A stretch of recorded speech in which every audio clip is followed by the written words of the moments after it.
nós vamos falar sobre algo que muitas das vezes parece um grande monstro para a maioria dos desenvolvedores, mas depois que você vence a barreira inicial, né, de entender como que funciona, fazer toda a configuração é bastante prático. Nós estamos falando de DNS. Tá? Então eu tenho um domínio aqui registrado no Cloudflare, você poderia estar utilizando em outro servidor de DNS, um servidor de DNS próprio, tá? Não faz diferença qual provedor você está utilizando, só vai ficar mais fácil da gente configurar aqui para vocês entenderem os conceitos, ok? O nosso domínio de teste vai ser o php7.com.br, né? E ele já está apontando aqui para alguns IPs, ok? O que a gente vai fazer? Antes da gente começar a configurar, eu mostrar toda a diferença dos tipos de registros, né? Porque são muitos tipos, a maioria a gente não utiliza no dia a dia. Mas eu vou apresentar para vocês uma ferramenta da linha de comando chamada dig, tá? Ela já tem por padrão no Mac, no Linux também, né? Você pode instalar no Linux caso a sua distribuição seja muito enxuta, mas é bem tranquilo, você pode pesquisar como fazer isso. No Windows eu não tenho a certeza de como você pode conseguir instalar essa ferramenta, mas eu vou deixar adicional nos comentários, ok? Então se eu fizer o seguinte, rodar esse comando dig, passando o nome do nosso domínio, sem nenhum parâmetro, né? O que vai acontecer? Automaticamente ele vai me dar uma resposta gigante, né? Vamos quebrar essa resposta gigante para vocês entenderem o que essa ferramenta faz. Primeira coisa que ele está falando aqui é que status não teve nenhum erro na consulta, né? E ele me dá algumas seções de resposta. A primeira seção é a pergunta que eu fiz, ou seja, eu quero saber qual o registro em php7.com.br e a resposta, a seção da resposta me diz que php7.com.br responde com o IP 45, etc. Ok. Além disso, ele tem uma seção da autoridade, né? Está dizendo quem respondeu esse IP foram os servidores de DNS do Cloudflare, tá? Eu não fiz aqui completo, né? Se eu tivesse rodado aqui com um A, o nosso comando, deixa eu diminuir o zoom aqui para poder caber todo na tela. Não sei se vai caber, realmente não vai caber todo na tela, mas vejam que passar o AR ou não é opcional aqui, tá? Porque esse aqui é o tipo de registro padrão, ele vai me retornar um IP, ok? O que a gente vai fazer agora? Se a gente pesquisasse com o tipo NS, ele me responderia qual é o domínio, os name servers desse domínio. Então foi isso que aconteceu, né? Foi assim que eu configurei lá no meu domínio. Então vamos quebrar isso em algumas partes para vocês entenderem melhor, tá? O primeiro tipo de domínio, ele é o domínio A. Ele é falando que um hostname responde por um IP, ok? Um endereço de IP V4, especificamente V4. Existe um registro especial para o IPv6. Então vamos fazer o seguinte, vamos colocar o seguinte, Codecasts vai ser o nome do nosso registro, e o IP que ele vai responder vai ser 8888, tipo o DNS do Google, não precisa ser nada da minha aplicação. O DNS pode responder com qualquer IP V4 válido, ok? Feito isso, como aqui eu estou trabalhando dentro de um domínio, seria codecasts, né? .php7.com.br, mas a gente exclui isso dentro da zona e deixa só como codecasts, ok? O que a gente vai fazer? Se eu voltar aqui no dig e fizer codecasts.php7.com.br, vejam que ele está me respondendo exatamente com aquele IP que eu configurei. Então, se eu fizer um ping, né, codecasts.php7.com.br, vejam que ele vai fazer o ping naquele IP que eu especifiquei. Então, esse é o primeiro tipo de registro, registro A, né? A gente tem também o registro keyname. O que é o registro keyname?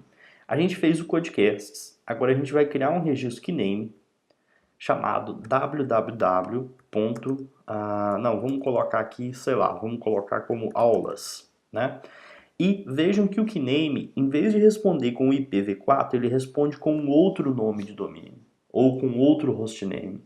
Então aqui dentro a gente vai colocar o seguinte, que aulas responde em codecasts.php7.com.br. Ok? Vejam que o keyname é uma espécie de alias, ou seja, se eu der o ping aqui para vocês, ó, ping aulas, ponto. php7.com.br, vejam que ele tá, na verdade, em vez de fazer o ping em aulas, ele está fazendo o ping em podcasts. No navegador, isso não faz diferença, tá? É só quando você está debugando aqui mesmo que isso vai ser transparente para o usuário, que isso vai ser visível para o usuário, mas numa aplicação isso vai ser transparente. Se a gente rodar o comando dig aulas.php7.com.br, você vai ver que ele me responde com um keyname, né, que é para codecast.php7, e automaticamente o servidor DNS faz recursivamente a resolução. Então, se eu consultei aulas e aulas está respondendo com podcasts, eu preciso descobrir quem é podcasts. Então, ele recursivamente descobre quem é podcasts e podcasts tem o IP 888. Então, a resposta final para o navegador vai ser sempre o endereço de IP. Se você tem um keyname, ele está apontando para outro nome, é basicamente um apelido, né, que você está colocando em cima dele. Ok, esse é um tipo de registro. Deixa eu pegar aqui porque eu não sei de cabeça, né? Nessa minha máquina virtual, eu vou pegar o endereço de IPv6 dele para mostrar para vocês que se a gente colocar aqui, copiar esse IP, né? Vamos criar aqui agora um registro chamado AAA. Vamos colocar aqui podcasts também e vou colar aqui esse endereço de IP. Vejam que para o mesmo hostname, tá? Eu posso deletar esses outros aqui que eu estava utilizando só para ficar mais fácil de vocês verem, né? Que podcasts tanto tem um IPv4 no registro A, quanto tem um IPv6 no registro A quádruplo, né? 4As. Então o que acontece? Se o usuário tem suporte a IPv6, ele vai ser preferido, né? Se o usuário não tem suporte a IPv6, vai ser o fallback para o IPv4. Então, se a gente fizer um dig podcasts.php7, ele vai continuar respondendo. Se a gente passar os 4As como parâmetro, ele vai me responder com o nosso IPv6, ok? Então, basicamente, se você quer dar suporte a IPv6, se o seu servidor tem suporte a IPv6, essa é a forma de configurar. Esse é o registro correto que você vai configurar, ok? Vamos ver mais o que a gente pode fazer. Então, vamos só revisar. A é para um IPv4, 4As é para IPv6 e keyname é um apelido. Vejam que o apelido, ele tanto pode ser um apelido para um IPv4 ou para um IPv6. Então, se a gente fizer aqui como, vamos ver, teste, né? IPv6, não, na verdade é keyname, né? Teste no domínio podcasts.php7.com.br. Feito isso, se eu fizer um dig teste.php7.com.br, vejam que ele me respondeu com IPv4, né? E se eu fizer um 4A, ele vai me responder com IPv6 justamente por ele ser um alias. Então, como ele é o alias desses dois aqui, ele me responde com o que eu estiver buscando, tá? Você não precisa criar um alias para cada tipo, o alias vale para os dois, ok? Então, a gente tem alguns outros especiais aqui, né? O TXT, a maioria das vezes, você vai utilizar na configuração de e-mail. A gente vai fazer daqui a pouco uma aula separada sobre como funciona a configuração e validação de e-mail com o Mailgun. Mas um dos recursos interessantes nessa introdução para DNS que eu queria mostrar para vocês é o registro do tipo NS, tá? O que é o registro do tipo NS? Antes de fazer isso aqui, a gente tem o nosso DNS na Cloudflare, né? E a gente quer usar um subdomínio do nosso site. Vamos dizer que codecast.php7, né?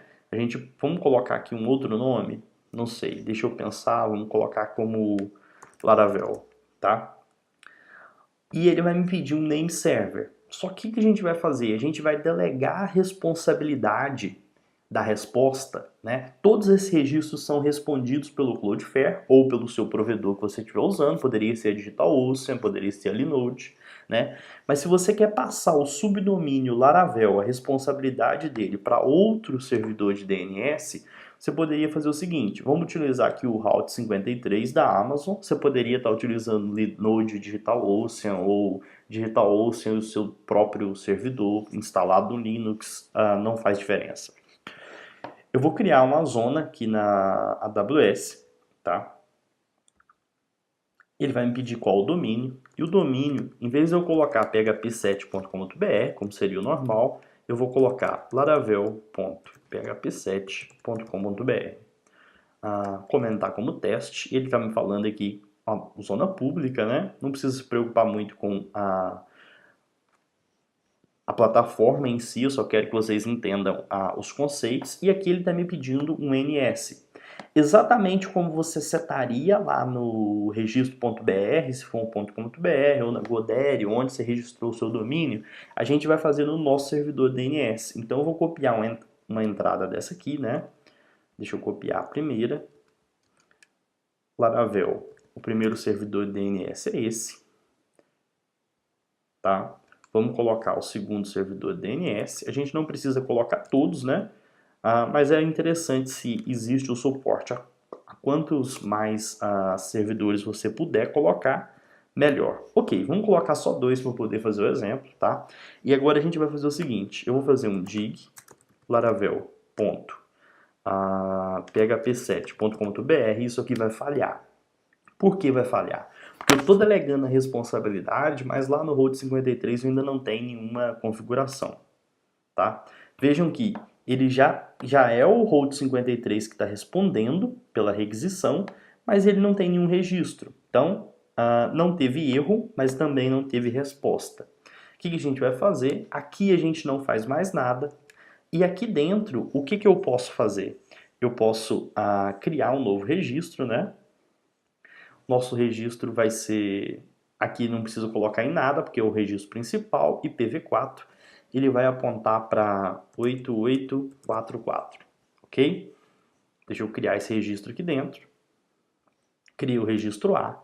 Se a gente fizer o dig novamente, ele não vai me responder nada porque ele tem um cache, tá? Esse cache vai vencer dentro de algum tempo. O que você pode fazer para talvez tentar descobrir enquanto essa configuração ainda não está completamente ativa é o seguinte: você faz a mesma chamada que você estava fazendo antes, mas aqui no dig você pode passar uma opção chamada mais trace, ou seja, você quer ver passo a passo como que funcionou a resolução do DNS. Então vou mostrar para vocês, né? Não sei se vocês entendem como o DNS funciona, mas existem servidores principais de DNS globais, né? Então, um servidor recursivo, a primeira coisa que ele faz é consultar nesses servidores globais, né? Os servidores globais, como o nosso dominion.com.br, ele redireciona o DNS para o DNS do registro BR. O DNS do registro BR redireciona para o name server do nosso domínio, que no nosso caso é o Cloudflare. O Cloudflare, por sua vez, falou que esse domínio Laravel, quem é a autoridade para responder os registros é o domínio são os servidores do Road 53, e os servidores do Road 53 nos responderam com o endereço de IP que a gente tinha configurado. Então veja bem recursivamente o que acontece. Ele pesquisa nos servidores raiz, os servidores raiz redirecionam para o registro BR redireciona para o Cloudflare, porque foi isso que a gente configurou lá no nosso DNS do registro BR. O Cloudflare, por sua vez, fala que ele não está, vejam aqui, mais uma vez só para vocês revisarem, que Laravel, por causa do registro DNS, ele não é mais responsável por responder esses registros, ele está reencaminhando a consulta para os servidores que a gente especificou. Os servidores que a gente especificou, por sua vez, responderam com o registro correto, ok? Então, basicamente, é assim que funciona a resolução recursiva, ok? Então, essa foi a introdução básica para vocês entenderem como que funciona melhor o DNS, tá? Na próxima aula a gente vai falar sobre outros tipos de registros, mas como a gente vai falar sobre e-mail, né? É um bom case para a gente poder entender os tipos de registro TXT e MX e como que eles funcionam. Então a gente vai fazer isso em duas partes. Vejo vocês na próxima aula.